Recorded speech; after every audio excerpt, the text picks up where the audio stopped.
Indian market లో పెట్టుబడి పెడుతున్న వాళ్ళు ఆర్బీఐ ఇచ్చిన ఈ మాస్టర్ స్ట్రోక్ గురించి తెలుసుకోవాలి.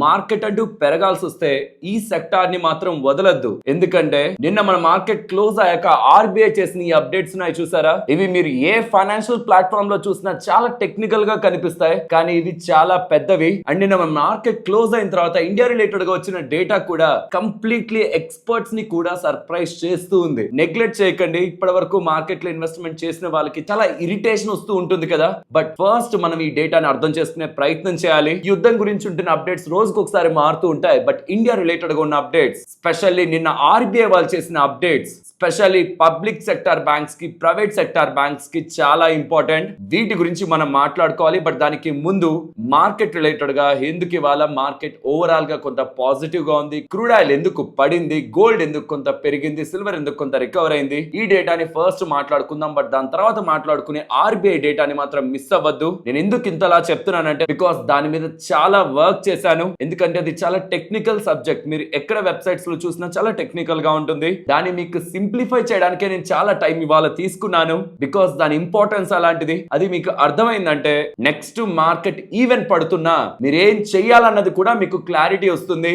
Also very important subject, Israel ఒక ఎలక్షన్స్ అక్టోబర్ లో ఉండబోతున్నాయి, చాలా ఇంపార్టెంట్. దీని గురించి కూడా మనం మాట్లాడుకోవాలి. ఇది వారిలోనే మాట్లాడుకుందాం, స్టార్టింగ్ టాపిక్ లోనే మాట్లాడుకుందాం. అండ్ రేపు రాబోతున్న వెరీ ఇంపార్టెంట్ ఎలిమెంట్ చెప్పాను కదా, జూన్ 10వ తేదీ ఇంపార్టెంట్ డే అవుతుంది స్టాక్ మార్కెట్ రిలేటెడ్ గా ఇన్ఫ్లేషన్ డేటాతో అని. దాని ఎక్స్పెక్టేషన్స్ ఏ ఉన్నాయి, ఎంతకంటే ఎక్కువ ఇన్ఫ్లేషన్ వస్తే మార్కెట్ రియాక్ట్ అయ్యే అవకాశం ఉంది, ఆ డేటా అంతటిని కూడా మాట్లాడుకుందాం. రేపు మార్కెట్ రిలేటెడ్ గా important, not only for stock market, gold ని, సిల్వర్ ని, ఎంటైర్ క్రిప్టో మార్కెట్స్ ని కూడా ఇన్ఫ్లుయెన్స్ చేయగలిగే ఒక్క డేటా పాయింట్ అది. సో డేటా ఎలా వస్తే మార్కెట్లకి పర్టికులర్ గా బంగారం ఎలా పెరుగుతుంది, పడుతుంది, డేటాను బట్టి ఎలా మారుతుంది అన్నది, సిల్వర్, గోల్డ్ రిలేటెడ్ గా ఎలా ఇన్ఫ్లుయెన్స్ ఉంటుంది అనేది కూడా మాట్లాడుకుందాం. అలాగే ఇండియా రిలేటెడ్ గా ఉంటున్న ఈవెంట్స్, ఇంపార్టెంట్ డేటాని, గ్లోబల్ గా ఉంటున్న వెరీ ఇంపార్టెంట్ డేటాని కూడా మాట్లాడుకుంటూ, లైక్ H1B రిలేటెడ్ గా $1,00,000 కట్టాల్సిందే ఫీజు అనేలా గతంలో ట్రంప్ చెప్పారు కదా, చాలా టైం బ్యాక్ చెప్పారు. దాన్ని యుఎస్ కోర్ట్స్ కొట్టేస్తున్నాయి. ఇలా గ్లోబల్ గా కొన్ని ఇంపార్టెంట్ డేటా పాయింట్స్ ఉన్నాయి. చాట్ జీపీటీ దగ్గర నుంచి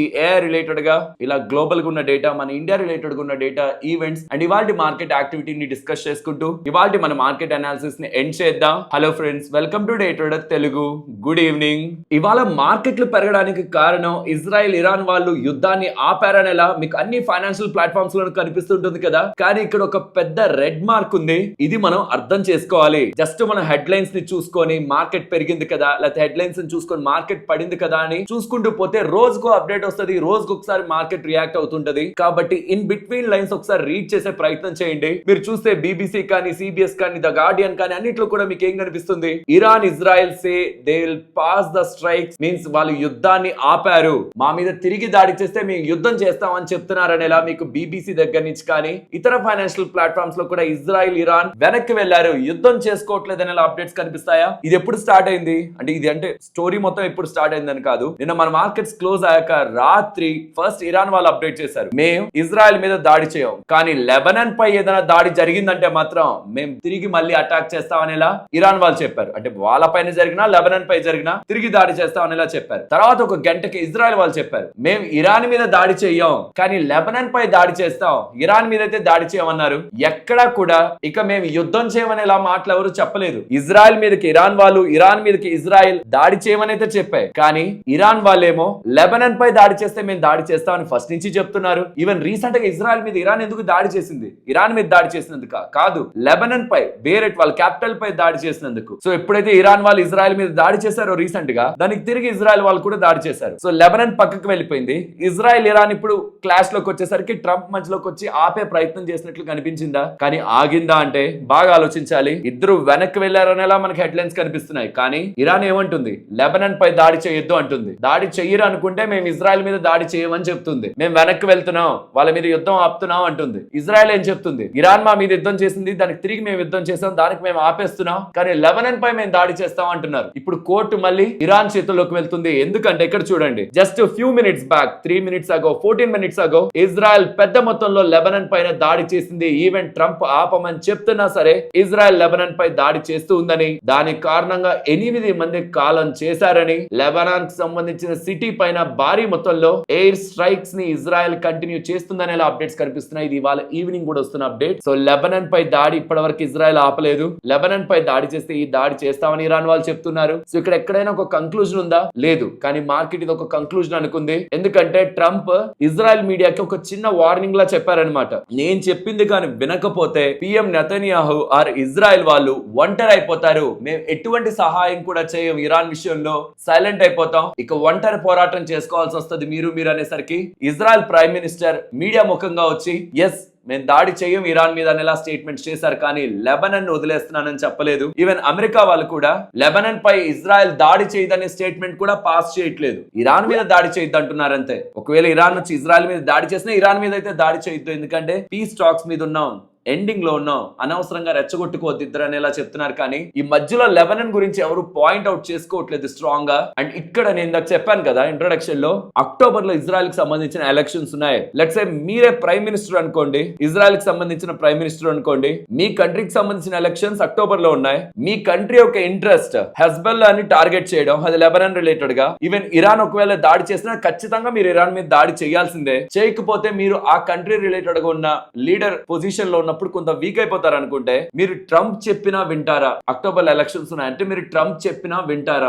మోస్ట్ ఇంపార్టెంట్ క్వశ్చన్ అనమాట. పాలిటిక్స్ ని మనం ఎంతసేపటికి ఇవాళ ఈ మంత్ ఈ వీక్ జరుగుతున్న దాంట్లో చూడకూడదు. 2-3 నెలలు 4-5 నెలలు ముందుకు వెళ్లారంటే ఏం ఉంటుంది, నెక్స్ట్ పొలిటికల్ గా ఎలాంటి ఈవెంట్స్ ఉంటున్నాయి, దాన్ని బట్టి ఎలా వీళ్ళు పొలిటికల్ గేమ్ ఆడుతుంటారు అనేది కూడా మనం ఆలోచించాలి. అక్టోబర్ లో ఉండే ఇజ్రాయెల్ ఎలక్షన్స్ కి ముందు నుంచే వీళ్ళు కొంత హైప్ తెచ్చుకోవడానికి ఏదో మేము సాధించాం కంట్రీ కోసం అని చెప్పడానికి కూడా యుద్ధం చేసే అవకాశం, స్ట్రాంగ్ గా రిటాలియేట్ అయ్యే అవకాశం, ఒకవేళ వాళ్ళు ఏదైనా చిన్న దాడి జరిగినా ఖచ్చితంగా రిటాలియేట్ అయ్యే అవకాశం ఉంటుంది. సో ఈవెన్ ఇది ట్రంప్ కంట్రోల్ చేయగలడు అనుకోవడం కూడా కొంతవరకు చేయగలడేమో, బికాస్ యుఎస్ ప్రెసిడెంట్ కాబట్టి. కానీ ఎలక్షన్స్ కూడా అక్టోబర్ లో ఉన్నాయి కాబట్టి అంత ఈజీగా ఇజ్రాయెల్ బెండ్ అయిపోయే అవకాశం తక్కువ.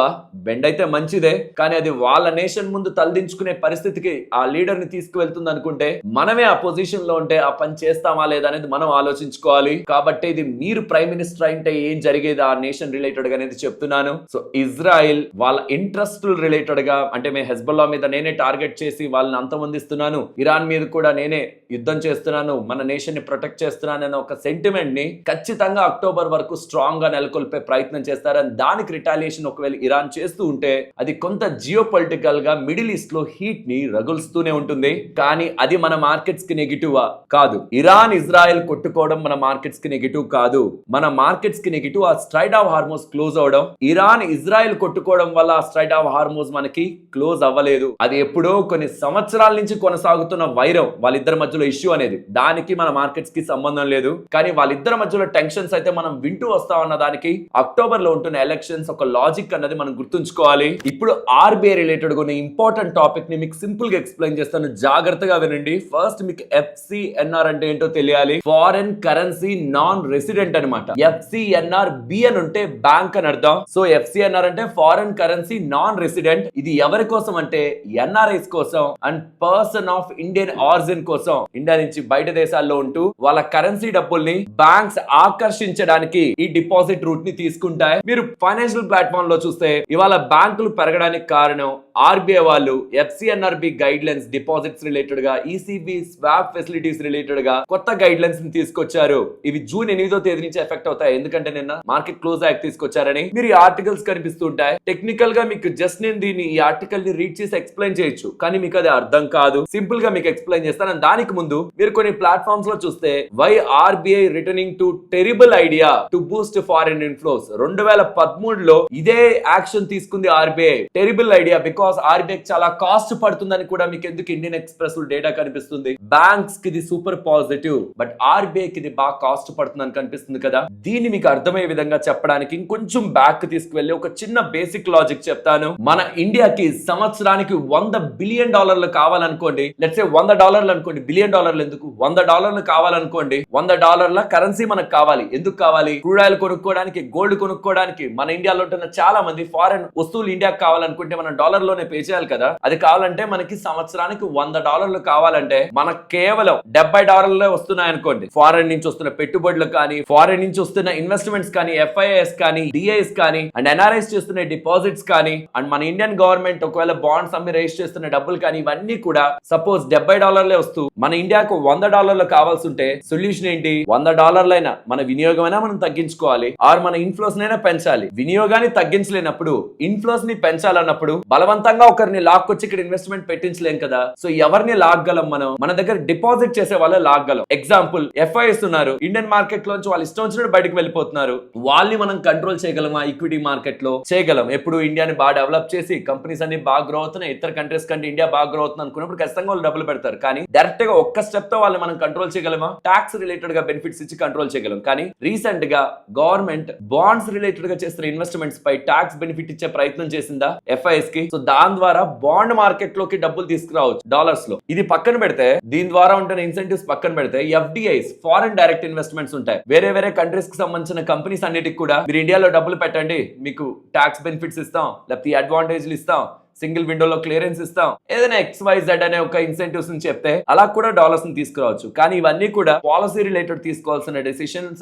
అంత ఈజీగా గవర్నమెంట్ అడపా ఇచ్చే అప్డేట్స్ కాదు. కానీ ఇక్కడ మూడో ఇన్వెస్ట్మెంట్ రూట్ ఉంది, NRI డిపాజిట్. ఇండియా ఆరిజిన్ ఉంటున్న వాళ్ళు, వేరే దగ్గర ఉంటున్న వాళ్ళు డాలర్లోనో ఇతర కరెన్సీల్లోనో సంపాదిస్తూ ఉంటారు. వాళ్ళ డిపాజిట్స్ ని కానీ బ్యాంక్స్ అట్రాక్ట్ చేయగలిగితే, అంటే వాళ్ళు డాలర్ల రూపంలో మన బ్యాంకుల్లో డబ్బులు పెట్టగలుగుతుంటే అప్పుడు అడ్వాంటేజ్ ఉంటుంది. మీరే NRI అనుకోండి, డాలర్లో సంపాదిస్తున్నారు, రూపీ డిప్రిషియేట్ అయిపోతుంది, మీరు తీసుకొచ్చి పెడతారా రూపీలో? ఆర్ మీ డాలర్ని రూపీగా మార్చి బ్యాంక్ లో పెట్టుకుందాం అనుకుంటారా? మీరు రిస్క్ పొందుతున్నట్టే కదా. ఆల్సో బ్యాంక్ ప్రాస్పెక్ట్ లో ఆలోచిద్దాం. ఓ బ్యాంక్ ఉంది, నేనే బ్యాంక్ ఉన్నాను, ICICI బ్యాంక్. సపోజ్ ఎవరైనా వచ్చి $1 మిలియన్ నా దాంట్లో ఇన్వెస్ట్మెంట్ చేశారనుకోండి. సపోజ్ నేను ఆ డాలర్స్ ని రూపీస్ లోకి మార్చి ఇండియన్ లో, ఒకవేళ నా బిజినెస్ అంతా ఇండియాలో ఉంటే నేను బిజినెస్ చేస్తున్నాను అనుకోండి, వేరే వేరే వాళ్ళకి అందరికి లోన్స్ ఇచ్చి, బికాస్ నేను ఒక డిపాజిట్ తీసుకుని నేను వాళ్ళకి వడ్డీ ఇవ్వాలంటే నేను కూడా నా దగ్గర ఉన్న డబ్బుల్ని వేరే వాళ్ళకి వడ్డీకి ఇస్తేనే కదా నాకు రిటర్న్ జనరేట్ అయ్యి నేను ఆ డాలర్ లో ఉండే అతనికైనా వడ్డీ ఇవ్వగలిగేది. సో నా బిజినెస్ అంతా రూపీస్ లో ఉంటే నేను ఆ డాలర్స్ ని రూపీస్ లోకి మార్చి నేను ఇండియాలో బిజినెస్ చేస్తుంటే అల్టిమేట్ గా రూపీ డిప్రిషియేట్ అయిపోతూ డాలర్ స్ట్రాంగ్ అయిపోతుంది అనుకోండి, మరి నాకు వచ్చిన డిపాజిట్ మీద కూడా నేను రిస్క్ తీసుకుంటున్నట్టే కదా. కాబట్టి ఇక్కడ ఇద్దరు ఆస్పెక్ట్ లో కూడా, డిపాజిటర్ ఆస్పెక్ట్ కానీ బ్యాంక్ ఆస్పెక్ట్ కానీ, రెండిట్లో కూడా డబ్బుల్ని డాలర్స్ రూపంలో తీసుకొని డిపాజిట్స్ గా, FCNR డిపాజిట్స్ గా తీసుకొని, స్పెషల్లీ బ్యాంక్ ఆస్పెక్ట్ లో తీసుకొని ఉంచడం రిస్క్. కాబట్టి బ్యాంక్స్ ఏం చేస్తాయంటే హెడ్జింగ్ పెట్టుకుంటాయి. సొల్యూషన్ ఫస్ట్ బ్యాంక్ యాంగిల్ లో చూద్దాం. బ్యాంక్ యాంగిల్ కి ఉంటున్న ప్రాబ్లం కి సొల్యూషన్ చూద్దాం. హెడ్జింగ్ పెట్టుకుంటాయి. నాకు ఏదైతే డబ్బులు వస్తాయో దానికి ఒకవేళ నేను దాని రూపీస్ లోకి మార్చి చేస్తున్నా, ఫర్దర్ గా నేను తనకి డబ్బులు తిరిగి ఇచ్చేటప్పుడు ఆ రూపీ, ఆ డిఫరెన్షియేషన్, ఆ కరెన్సీలో నాకు ఇంపాక్ట్ కాకుండా, బిజినెస్ కి ఇంపాక్ట్ కాకుండా నేను హెడ్జ్ రిస్క్ పెట్టుకుంటాను. దానికి నేను ప్రీమియం పే చేస్తాను. లెట్స్ సే బ్యాంక్ ఇప్పటి వరకు 4% ప్రీమియం కరెన్సీ రిలేటెడ్ గా ఉంటున్న రిస్క్ కి హెడ్జింగ్ గా ప్రీమియం పే చేస్తుంది అనుకోండి. ఆ డిపాజిట్ చేసిన అతనికి నేను వడ్డీ కట్టాలి కదా యాజ్ ఎ బ్యాంక్ గా. అతను 4% వడ్డీ కడుతూ నేను ఇంకొక 4% దగ్గరగా దీని హెడ్జింగ్ పెట్టుకుంటే టోటల్ గా నా కాస్ట్ 8% అయ్యేది బ్యాంక్ కి. నేను 8% కి డబ్బుల్ని కాస్ట్ ఆఫ్ ఫండ్స్ గా తీసుకోవడం అనేది బ్యాంక్ కి, నార్మల్ బ్యాంక్స్ కి, SBI కి, HDFC బ్యాంక్ కి ఓవర్ కాస్ట్ అవుతుంది కదా. కాబట్టి చాలా మంది దాన్ని డిస్కరేజ్ చేసుకునే వాళ్ళు, పెద్దగా పట్టించుకునే వాళ్ళు కాదు. కానీ ఇప్పుడు RBI వాళ్ళు ఏం చెప్తున్నారంటే స్పెషల్ స్వాప్ ఇస్తా, 1.5% స్వాప్ ఇస్తా. సో మీ హెడ్జింగ్ కాస్ట్ 4% కాదు, 1.5%. అంటే దాని అర్థం ఇంట్రెస్ట్ నేను తనకి 4% కట్టి ప్లస్ 1.5% పెడితే నా రిస్క్ అదే. సో యాజ్ ఎ బ్యాంక్ గా నాకు 5.5% ఇప్పుడు రిస్క్. ఇది RBI తీసుకొచ్చిన కొత్త అప్డేట్. నిన్న సాయంత్రం మార్కెట్ క్లోజ్ అయ్యాక వచ్చిన అప్డేట్ అన్నమాట. దీని కారణంగా బ్యాంక్స్ ఫారెన్ డిపాజిట్స్ ని ఎక్కువగా తెచ్చుకోవడానికి ఇష్టపడతాయి. ఇది బ్యాంక్స్ రిలేటెడ్ గా సొల్యూషన్. అండ్ డిపాజిటర్ రిలేటెడ్ గా నార్మల్ గా అయితే తను వడ్డీ కావాలనుకుంటే తన డాలర్స్ ని రూపీస్ లోకి మార్చుకోవాలి. కానీ FCNR దాంట్లో తన డాలర్స్ గానే ఉంటాయి, దాని మీద వడ్డీ తను పొందొచ్చు అనమాట. సో నార్మల్ కేసులో అయితే డాలర్స్ రూపీస్ లాగా మారిన తర్వాత ఇండియాలో FDలు వేసుకోవాల్సి వస్తుంది. కానీ ఇక్కడ అలా కాదు, డాలర్స్ గానే ఉంటాయి, తను తెచ్చుకోవచ్చు. అండ్ నిన్న తీసుకొచ్చిన ఇంకొక ఇంపార్టెంట్ అప్డేట్, డాలర్స్ రూపంలో ఉంటున్న డిపాజిట్స్ పై లోన్స్ కూడా ప్రొవైడ్ చేయొచ్చు అని ఎలా చెప్పారు. దీంతో నెంబర్ ఆఫ్ NRIs ఇంకా మోర్ డిపాజిట్స్ తీసుకొచ్చి బ్యాంక్స్ దగ్గర పెడతారు. కాబట్టి అలా కూడా మోర్ డాలర్స్ ఇండియాలోకి తీసుకొచ్చే ప్రయత్నం RBI చేస్తుంది. ఈవెన్ ECBs కూడా ఎక్స్టర్నల్ కమర్షియల్ బారోయింగ్స్ కూడా బ్యాంక్స్ రేస్ చేయొచ్చు అని ఎలా చెప్పారు. నాట్ జస్ట్ PSUs, అన్ని కమర్షియల్ బ్యాంక్స్ కూడా రేస్ చేయొచ్చు అని ఎలా చెప్పారు. గతంలో రిస్ట్రిక్షన్ ఉండేది, ఇప్పుడు అలా కాదు, అన్ని కమర్షియల్ బ్యాంక్స్ కూడా రైజ్ చేయొచ్చు ఎక్స్టర్నల్ కమర్షియల్ బారోయింగ్స్. ఇతర దేశాల్లో కావాలనుకుంటే ఫారెన్ ఫండ్స్ కూడా రైజ్ చేసుకోవచ్చు అని చెప్తుండడం, దానికి ఆర్బీఐ సపోర్ట్ ఇస్తుండడం. ఆర్బీఐ సపోర్ట్ లేకపోతే హెడ్జింగ్ కాస్ట్ ఎక్కువ పడుతుంది వాళ్ళకి. ఇప్పుడు ఆర్బీఐ సపోర్ట్ ఇస్తూ 1.5% స్వాప్ అనౌన్స్ చేస్తూ ఉండడం, కరెన్సీ రిలేటెడ్ గా ఉంటున్న వాళ్ళకి హెడ్జింగ్ రిస్క్ కూడా సార్ట్ అవుట్ అవుతుంది. కాబట్టి పెద్ద మొత్తంలో డాలర్స్ ఇన్ఫ్లోస్ మార్కెట్ లోకి వస్తాయని మార్కెట్ ఎక్స్పెక్ట్ చేస్తుంది. కాబట్టి దీని కారణంగా ఫ్రెష్ గా అంటే గతంలో అనౌన్స్ చేసినవే $30-40 బిలియన్ దగ్గరగా వస్తాయని రీసెంట్ ఎంపీసీ మీటింగ్ ది, దానికి అడిషనల్ గా ఇప్పుడు వస్తున్న అప్డేట్స్ తో ఇంకొక $20-30 బిలియన్ దగ్గరగా ఫ్రెష్ డిపాజిట్స్ వస్తాయని ఇలా మార్కెట్ ఎక్స్పెక్ట్ చేస్తూ ఉండేసరికి ఓవరాల్ మార్కెట్ అంతా కమింగ్ టైమ్స్ లో పెద్ద మొత్తంలో డాలర్స్ ఇన్ఫ్లోస్ అవుతాయి, రూపీ స్టెబిలైజ్ అవుతుంది, మార్కెట్ స్టెబిలైజ్ అవుతుందని ఆలోచిస్తుంది. ఇది ట్రూయే, కానీ దీనికి ఆర్బీఐ మూల్యం చెల్లించాల్సి ఉంటది. హెడ్జింగ్ కాస్ట్ కి 1.5% స్వాప్ ఇచ్చినప్పుడు ఖచ్చితంగా ఆర్బీఐ ఆ కాస్ట్ ని బేర్ చేయాల్సి ఉంటది. బట్ అది as of now need of the hour ఖచ్చితంగా తీసుకోవాల్సిన డెసిషన్. ఎందుకంటే రూపీ స్టెబిలైజ్ అవ్వాలి, మార్కెట్ కి ఇండియన్ మార్కెట్ కి సపోర్ట్ కావాలి, అండ్ ఓవరాల్ బ్యాంకింగ్ సిస్టమ్ కి ఓవరాల్ ఇండియన్ మార్కెట్ కి కూడా రూపీ స్టెబిలైజేషన్ ఇంపార్టెంట్. కాబట్టి ఆర్బీఐ తీసుకునే డెసిషన్ ని మనం ఓవరాల్ మార్కెట్ కి ఎస్పెషల్లీ బ్యాంక్స్ కి మంచిగా చూడాలి. ఇక్కడతో అయిపోవట్లేదు అసలు కథ. ఐ మీన్ నంబర్స్ నిన్న నైట్ మన మార్కెట్స్ క్లోజ్ అయ్యాక వస్తున్నాయి. లాస్ట్ 4 క్వార్టర్స్ నుంచి అంటే లాస్ట్ సంవత్సరం నుంచి మన ఇండియాకి సంబంధించిన కరెంట్ అకౌంట్ డెఫిసిట్ లోనే ఉంటూ వచ్చింది. ఫర్ ద ఫస్ట్ టైం ఇప్పుడు సర్ప్లస్ లోకి వచ్చింది. $7.1 బిలియన్ సర్ప్లస్. సింపుల్ గా చెప్తాను, ఎఫ్ఐఎస్ మన మార్కెట్స్ నుంచి సెల్ చేస్తున్నారు, ఎఫ్ఐఎస్ బయటకు వెళ్ళిపోతున్నారు, ఇండియా నుంచి మొత్తం ఎగ్జిట్ అయిపోతున్నాయి డాలర్స్ అని మనం అనుకున్నాం. కానీ లాస్ట్ క్వార్టర్ 1 సర్ప్లస్ అంటే డాలర్స్ మన ఇండియాలోకి $7.1 బిలియన్ దగ్గరగా ఉన్నాయి, సర్ప్లస్ గా ఉన్నాయి. సర్ప్రైజ్ చేసింది ఇండియాకి సంబంధించిన current account data and capital account related గా, బ్యాలెన్స్ ఆఫ్ పేమెంట్స్ రిలేటెడ్ గా కూడా ఇండియా సర్ప్రైజ్ చేస్తుంది. మీరు నాట్ జస్ట్ ఈ ఒక్క ఫైనాన్షియల్ ప్లాట్ఫామ్ కాదు, మిగిలిన ఎక్కడ చూసినా మన ఇండియాకి సంబంధించిన డేటా సర్ప్రైజ్ చేస్తుంది అనేది మీరు చూస్తూ ఉండొచ్చు. సో ఇది లాస్ట్ 4 క్వార్టర్స్ లో లేదు, ఫర్ ద ఫస్ట్ టైం జరుగుతుంది. $7.1 బిలియన్ దగ్గరగా కరెంట్ అకౌంట్, క్యాపిటల్ అకౌంట్ లో మళ్ళీ ఒక $1 బిలియన్ దగ్గరగా పైన, టోటల్ గా చూస్తే $8 బిలియన్ దగ్గరగా ఇండియాకి ఎడిషన్ జరుగుతుంది. ఇంకా ఆర్బీఐ తీసుకున్న చర్యలు ఏవి రాలేదు. సో దీనికి తోడు ఇదంతా కూడా ఇప్పుడు ఎఫ్ఐఎస్ ఒక భారీ సెల్లింగ్ జరుగుతున్నప్పటి నుంచే ప్యారల్ గా జరుగుతూనే వచ్చింది కదా ఎఫ్ఐఎస్ ది. అది కాకుండా ఇండియాలోకి ఫ్లోస్ వస్తున్నాయి. మరి ఫారెన్ రెమిటెన్స్ లా, లేకపోతే గల్ఫ్ రిలేటెడ్ గా ఉన్న రెమిటెన్స్ లా, లేకపోతే ఎన్ఆర్ఎస్ చేస్తున్న డిపాజిట్స్, బాండ్ మార్కెట్ లో వస్తున్న పెట్టుబడుల, మొత్తానికి స్ట్రాంగ్ గా పెట్టుబడులు అయితే ఇండియన్ ఈక్విటీ మార్కెట్స్ లో కాకుండా అంటే ఇండియన్ ఈక్విటీ మార్కెట్ లోంచి బయటికి పోతున్న ఇతర రూట్స్ లో డాలర్స్ రూపంలో లాస్ట్ క్వార్టర్ లో Q1 లో మనకైతే నమోదు అవుతున్నాయి, which is good for the Indian equity market. Also RBI తీసుకుంటున్న చర్యలు రూపీని స్టెబిలైజ్ చేసి ఇంకా ఫర్దర్ డాలర్స్ ని మన మార్కెట్ లోకి తీసుకొస్తూ ఉంటే ఓవరాల్ గా Indian markets related, especially banks related గా, బికాస్ రూపీ స్టెబిలైజ్ అవడం అండ్ అప్రిషియేట్ అవడం జరుగుతుంది కాబట్టి, స్ట్రెంగ్ అవడం, స్ట్రాంగ్ అవడం జరుగుతుంది కాబట్టి అది మన మార్కెట్స్ రిలేటెడ్ గా మంచిదిగా చూడొచ్చు. ఇది ఎవరికి అడ్వాంటేజ్? ఇదంతా కూడా బ్యాంకింగ్ సెక్టార్ కి ఫస్ట్ అడ్వాంటేజ్ అయితే ఇస్తుంది. కాబట్టి ఇక్కడ నుంచి ఒకవేళ మార్కెట్ పడదని నేను అనట్లేదు, మన ఇండియా దాటి ఏం జరుగుతుందో, ఎవరి మీద ఏమి యుద్ధం చేస్తారు, స్ట్రైట్ ఆఫ్ హార్మస్ అలానే క్లోజ్ అయింటే మార్కెట్స్ కి మంచిది కాదు, మార్కెట్స్ పడతాయేమో. కానీ పెరగాల్సి వచ్చిన రోజు మాత్రం బ్యాంకింగ్ సెక్టార్ కి ఇప్పుడు జరుగుతున్న ప్రతి ఒక్కటి కూడా ఒక స్ట్రాంగ్ షీల్డ్ లా యాక్ట్ అయి మంచి అడ్వాంటేజ్ అయితే ఇస్తుంది. అదే ఇవాళ మార్కెట్ లో కూడా మీరు చూసుండొచ్చు, స్ట్రాంగ్ గా బ్యాంకింగ్ సెక్టార్ అయితే పెరిగింది. ఫ్రెండ్స్, ఓవరాల్ గా ఇండియా రిలేటెడ్ గా ఉన్న డేటానే ఫోకస్ చేయండి. ఆ war, uncertainty, markets, stocks, profit loss ఇదంతా పక్కన పెట్టండి. రీసెంట్ జీడిపి డేటా 7.2% వస్తుంది అనుకుంటే 7.8%, ఓవరాల్ గా కూడా 7.7%, which is good. Current account deficit లేదు, సర్ప్లస్ లో ఉన్నాం. బ్యాలెన్స్ ఆఫ్ పేమెంట్స్ రిలేటెడ్ గా బెటర్ గానే ఉన్నాం. రూపీ ఒకటి స్టెబిలైజ్ అవ్వాలి, దానికోసం ఆర్బీఐ వాళ్ళు పనులన్నీ చేస్తున్నారు. ఒకవేళ రూపీ కూడా స్టెబిలైజ్ అయితే వీటికి తోడు మన ఇండియన్ కంపెనీస్ కానీ మంచి నెంబర్స్ ని పోస్ట్ చేస్తే, ఎస్ యుద్ధం కారణంగా కొంత డిస్టర్బ్ అవుతున్న బిజినెస్ లు కాకుండా రెస్ట్ ఆఫ్ ద బిజినెస్ లు బెటర్ గా పోస్ట్ చేస్తే, then overall scenario India related గా బ్యాడ్ గా అయితే కనిపించట్లేదు. బట్ ఫ్రాంక్లీ ఇది యాక్సెప్ట్ చేయాల్సిందే. అక్కడ స్ట్రైట్ ఆఫ్ హార్మోస్ కానీ ఎక్కువ కాలం క్లోజ్ అయింటే మాత్రం ఖచ్చితంగా మార్కెట్ పడుతుంది. Prepare for the worst. మనం అది కంట్రోల్ చేయలేం, మన చేతుల్లో లేనిది అది. కానీ మార్కెట్ రిలేటెడ్ గా మాత్రం థింగ్స్ అన్ని కొంత బెటర్ గా టర్న్ అవుతున్నాయి. నేను నా పర్సనల్ ఒపీనియన్ ని చెప్పట్లేదు, డేటాని చెప్తున్నాను. అందుకే ఇంతసేపు ఎక్స్ప్లెయిన్ చేస్తున్నాను. ఇదంతా చెప్పాల్సిన అవసరం లేదు, జస్ట్ ఒపీనియన్ చెప్పాలనుకుంటే డేటాని ప్రెజెంట్ చేస్తున్నాను. రేపు డేటా నెగిటివ్ గా ఉంటే దాన్ని కూడా మాట్లాడుకుందాం. But as of now things better గా ఉన్నాయి. మార్కెట్ ని డిస్టర్బ్ చేయగలిగే ఎలిమెంట్స్ రెండు. ఒకటి స్ట్రైడ్ ఆఫ్ హార్మోస్, రెండోది ఏఐ రిలేటెడ్ గా గ్రోత్. ఏఐ విజృంభించింది అనుకోండి పోతాయి, ఇంకా ఎఫ్ఐఎస్ రిలేటెడ్ గా అవుట్ ఫ్లోస్ అలానే పోతుంటాయి. ఆ రెండే మార్కెట్ ని డిస్టర్బ్ చేయగలిగేది. ఏఐ స్లో డౌన్ అయినా, యుద్ధం కొంచెం వీక్ అయినా, then things will turn into Indian markets favour. Markets Indian markets కి అప్పుడు టైం చూస్తారు. అప్పుడు మార్కెట్స్ రిలేటెడ్ గా స్ట్రెంత్ ఎంతో, ఇండియన్ మార్కెట్స్ ఎలా పెరుగుతాయి అనేది ఆ టైంలో మనం చూస్తాం. బట్ ఈ మధ్యలో ఒకవేళ డిస్టర్బెన్స్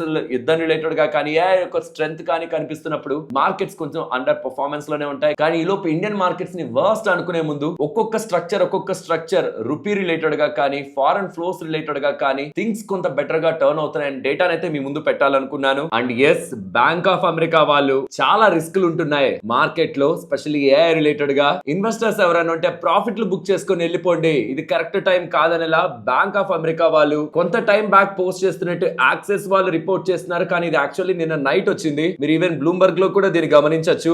బేర్ మార్కెట్ సైన్స్ కనిపిస్తున్నాయి. మార్కెట్ లో ఉంటే మీకు ఏదైనా ప్రాఫిట్స్ ఉంటే దాన్ని బుక్ చేసుకోండి, it's time to take profits అనేలా బ్యాంక్ ఆఫ్ అమెరికా వాళ్ళు వార్న్ చేస్తున్నారని. ఫ్రెండ్స్, ఇది ఏఐ రిలేటెడ్ గా ఏదైతే స్ట్రాంగ్ ర్యాలీ వచ్చిందో అక్కడ వచ్చిన ప్రాఫిట్ల గురించి మాట్లాడుతున్నారు. ఇండియన్ మార్కెట్స్ లో చాలా వరకు ఓవరాల్ ఇండెక్స్ లెవెల్ లో చూసిన అంత భారీ ప్రాఫిట్లు ఏం లేవు ప్రాఫిట్లు బుక్ చేసుకోవడానికి. అంటే గతంలో ఎప్పటి నుంచే ఇన్వెస్ట్ చేసిన వాళ్ళ గురించి కాదు, లాస్ట్ 3-4 సంవత్సరాల్లో ఇన్వెస్ట్మెంట్ చేసిన వాళ్ళు అంత భారీ ప్రాఫిట్లు బుక్ చేసుకునే పొజిషన్ లో ఏం లేరు. వీళ్ళు ఏఐ రిలేటెడ్ గా ఉన్న ట్రేడ్స్ గురించి మాట్లాడుతున్నారు, ఇండియన్ మార్కెట్స్ గురించి కాదు. సో దీన్ని అన్ని మార్కెట్స్ కి లింక్ చేసుకోకండి. ఎస్, మొత్తం సోషల్ మీడియా అంతా తిరుగుతుంది, బట్ దీన్ని అంత సీరియస్ గా తీసుకోవద్దు. వెరీ ఇంపార్టెంట్, రేపు ఈవినింగ్ మోస్ట్లీ 6-6:30 ఆ టైంలో ఇన్ఫ్లేషన్ డేటా వస్తుంది. రాగానే మీకు మన టెలిగ్రామ్ ఛానల్ అండ్ వాట్సాప్ ఛానల్లో షేర్ చేస్తాను. కానీ గుర్తుంచుకోండి, ఇవన్నీ ఫేక్ ఛానల్స్. ఇక్కడ మీకు కనిపిస్తున్నాయి చూసారా, ఇవన్నీ ఫేక్ ఛానల్స్. మన పేరు మన లోగోనే పెట్టుకున్నట్టుంటారు, అవి మనది కాదు. మన దానికి అఫీషియల్ గా ఇలా వెరిఫైడ్ మార్క్ ఉంటది, టిక్ మార్క్ ఉంటది. ఫేక్ ఛానల్స్ లో జాయిన్ అయ్యి ట్రాప్ అవ్వద్దు. కాబట్టి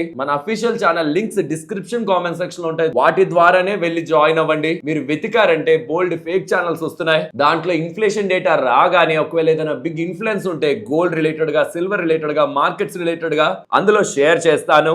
లింక్స్ డిస్క్రిప్షన్ కామెంట్ సెక్షన్ లో ఇస్తున్నాను. ఇన్ఫ్లేషన్ డేటా మార్కెట్ ఎక్స్పెక్ట్ చేస్తున్నది 4.2%. లాస్ట్ టైం వచ్చింది 3.8 అనమాట. ఈసారి 4.2 అంటే ఎక్కువే వస్తుందని అనుకుంటుంది. ఇప్పుడు దానికంటే ఎక్కువ వచ్చింది అనుకోండి, మార్కెట్ కంగారు పడుతుంది. 4.3, 4.4 మార్కెట్ కంగారు పడుతుంది. మార్కెట్ కి, స్టాక్ మార్కెట్ కి మంచిది కాదు, గోల్డ్ సిల్వర్ కి మంచిది కాదు. ఇఫ్ ఇన్ కేస్ 4 బిలో వచ్చిందంటే అది మార్కెట్ కి మంచిది. ఇఫ్ ఇన్ కేస్ 3.8 బిలో అంటే లాస్ట్ మంత్ వచ్చిన దానికంటే తక్కువ వచ్చిందంటే చాలా మంచిగా మార్కెట్లు, బంగారం, వెండి పెరుగుతాయి. రేపు సాయంత్రం మార్కెట్ లో ఈ డేటా అప్డేట్ అవుతుంది. రాగానే మీకు మన ఛానల్స్ లో, సోషల్ మీడియా ఛానల్స్ లో పోస్ట్ చేస్తాను. వీలైతే రేపటి వీడియోలోనే దాన్ని కూడా కవర్ చేస్తాను. అంటే నేను వీడియో చేసే పాయింట్ కి వస్తుంటే దాన్ని కూడా యాడ్ చేస్తాను. అండ్ ఏఐ రిలేటెడ్ గా మాట్లాడుకోవాలి. ఓపెన్ అయ్యే వాళ్ళు, చాట్ జీపీటీ వాళ్ళు IPO గా రావాలనుకున్నారు. ఒక పాయింట్ లో ఫుల్ బజ్ ఉంది వాళ్ళ రిలేటెడ్ గా, బట్ ఆంథ్రోపిక్ వాళ్ళు వచ్చి వాళ్ళు ఓవర్టేక్ చేశారు కదా. సో ఈసారి IPO గా రావాలంటే సంథింగ్ స్పెషల్ తో వాళ్ళు రావాలి, మంచి వాల్యుయేషన్ కొట్టాలంటే. కాబట్టి వాళ్ళు ఏదో ఒక సూపర్ యాప్ ని ప్లాన్ చేస్తున్నారంట.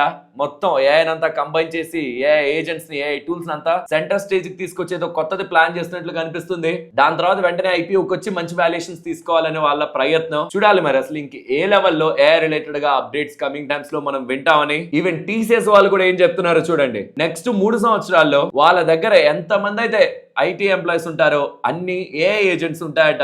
అంటే ఏఐ రిలేటెడ్ గా మేము కూడా ట్రాన్స్ఫార్మ్ అవుతున్నాం అనేలా వాళ్ళు కూడా స్టేట్మెంట్ చేస్తున్నారు. ఇది స్టేట్మెంట్ చేసింది TCS CEO కాదు, ఎంటైర్ టాటాకు సంబంధించిన చైర్మన్ ఎన్ చంద్రశేఖరన్ గారు. అండ్ గతంలో IT స్టాక్స్ అన్ని కొన్నిసార్లు పడ్డాయి. దాంట్లో వన్ ఆఫ్ ద రీజన్ ఏంటంటే H1B వీసా రిలేటెడ్ గా $1,00,000 ఫీజు కట్టాలనేలా ట్రంప్ కొత్త రూల్ తీసుకురావడం అనమాట. దాన్ని US కోర్టు వాళ్ళు స్ట్రక్చర్ చేస్తున్నారు. IEEPA టారిఫ్లు అంటే వేరే వేరే కంట్రీల మీద వేసే టారిఫ్లు రిలేటెడ్ గాను కోర్టులు తనకి నెగిటివ్ గా తీర్పిచ్చాయి. H1B వీసా రిలేటెడ్ గా నెగిటివ్ గా తీర్పిచ్చాయి. కానీ ప్రాబ్లం ఏమవుతుందంటే తను ఒక రూల్ తీసుకొచ్చినప్పుడు మార్కెట్లు రియాక్ట్ అవుతున్నాయి, కోర్టులు దాన్ని తీసేస్తున్నప్పుడు మళ్ళీ మార్కెట్లు తిరిగి రియాక్ట్ అవ్వట్లేదు, అంటే పైకి పెరగట్లేదు. తను చేస్తున్న ప్రతి బ్యాడ్ థింగ్ ని కోర్టులు రిమూవ్ చేస్తున్నాయి. కానీ బ్యాడ్ థింగ్ జరిగినప్పుడు మార్కెట్లు పడుతున్నాయి, మళ్ళీ రిమూవ్ అవుతున్నప్పుడు మార్కెట్స్ దానికి పెద్దగా రియాక్ట్ అవ్వట్లేదు. అంటే ఇన్ బిట్వీన్ జరుగుతున్న డ్యామేజ్లు వేరే ఉన్నాయిలేండి ఈ స్ట్రైట్ ఆఫ్ హార్మోన్స్ రిలేటెడ్ గా. సో ఈ కన్సర్న్స్ అన్ని క్లియర్ అయినప్పుడు ఏదైతే ట్రంప్ క్రియేట్ చేసిన ఒక్కొక్క ప్రాబ్లం ఉందో అది US కోర్ట్స్ పాజిటివ్ గానే తీర్పులు ఇస్తూ ఉన్నాయి. బట్ ఇది మార్కెట్ లో ఇవాళ అయితే రిఫ్లెక్ట్ అవ్వలేదు. అండ్ FIS నిన్న కూడా 5,500 కోట్ల దగ్గరగా సెల్ చేశారు. అండ్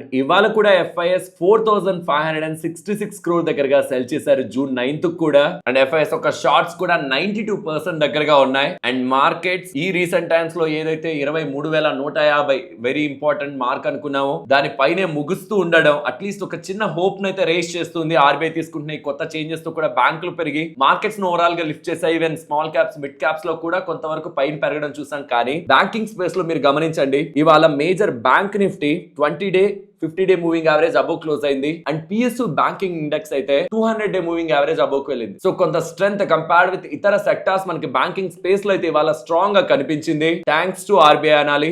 లెట్స్ హోప్ ఇలాంటి చర్యలు ఇంకా ఫర్దర్ గా గవర్నమెంట్ ఆఫ్ ఇండియా దగ్గర నుంచి కూడా రీటైలర్స్ ఉద్దేశిస్తూ ఏదైనా ట్యాక్స్ బెనిఫిట్స్ ఇచ్చి, ట్యాక్స్ బెనిఫిట్స్ అంటే ఏదో కొత్తగా బెనిఫిట్లు ఇవ్వడం కాదా, ఎస్టీటీని రిమూవ్ చేసైనా ఏదో ఒక స్టెప్ గవర్నమెంట్ ఆఫ్ ఇండియా తీసుకుంటే కూడా బాగుంటుంది. ఫ్రెండ్స్, ఇలా మార్కెట్ రిలేటెడ్ గా ఉంటున్న ఎంటైర్ ఈవెంట్స్ ని కనెక్ట్ చేస్తూ డేటాని సింప్లిఫై చేయడానికి మేము ఎఫర్ట్స్ పెట్టామని మీరు అనుకుంటుంటే మన వీడియోని ఒక్క లైక్ చేస్తూ పెడుతున్న ఎఫర్ట్స్ ని ఎంకరేజ్ చేయండి.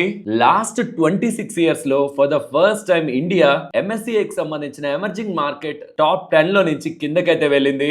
ఏ కారణం అని చెప్పాలి. ఏ కంపెనీస్ స్ట్రాంగ్ గా పెరుగుతూ ఉండడం కారణంగా టాప్ 10 కంపెనీస్ లో ఇండియా లేదు, 3 స్థానాల కిందకి వెళ్తూ HDFC 11th పొజిషన్ లోకి, రిలయన్స్ 12th పొజిషన్ లోకి అయితే వెళ్ళింది. టాప్ కంపెనీస్ అని చూడండి, AI రిలేటెడ్ ఉన్నవే TSMC కానీ, సామ్సంగ్ కానీ, హైనిక్స్ కానీ, అండ్ మోస్ట్లీ టాప్ 10 లో వచ్చిన మెజారిటీ ఆఫ్ కంపెనీస్ అన్ని కూడా వాటికి సంబంధించే ఉంటాయి. సో ఎమర్జింగ్ మార్కెట్ కి సంబంధించిన టాప్ 10 స్టాక్స్ లో for the first time in last 26 years మన HDFC, రిలయన్స్ లు ఇప్పుడు 11th and 12th ప్లేస్ కి అయితే వెళ్ళాయి. ఇదేమంత ఇంపార్టెంట్ అప్డేట్ కాకపోయినా AI యొక్క ఇన్ఫ్లుయెన్స్ వెయిటేజీలను ఎలా మారుస్తూ ఎలాంటి షేప్ తీసుకుంటుంది అన్న దాని గురించి డేటా మీకు చూపిస్తున్నాను. అండ్ ఈవెన్ ఇప్పటికీ క్వశ్చన్ ఇక్కడ నుంచి ఎలాంటి ట్రాన్స్ఫర్మేషన్ తీసుకుంటుంది, అదొక బ్లాక్ బాస్టర్ అవుతుందా, లేదా ఇప్పటికున్నదే పీక్, దాని తర్వాత ఇంకేం అంత స్ట్రాంగ్ డెవలప్మెంట్స్ AI రిలేటెడ్ గా ఉండవా అని ప్రతి క్వార్టర్ కి AI రిలేటెడ్ గా అప్డేట్స్ మారిపోతూ ఉన్నాయి. ఫ్రెండ్స్, ఒక రోడ్స్ అండ్ బిల్డింగ్ డిపార్ట్మెంట్ లో ఉంటున్న ఇంజనీర్, చీఫ్ ఇంజనీర్ కి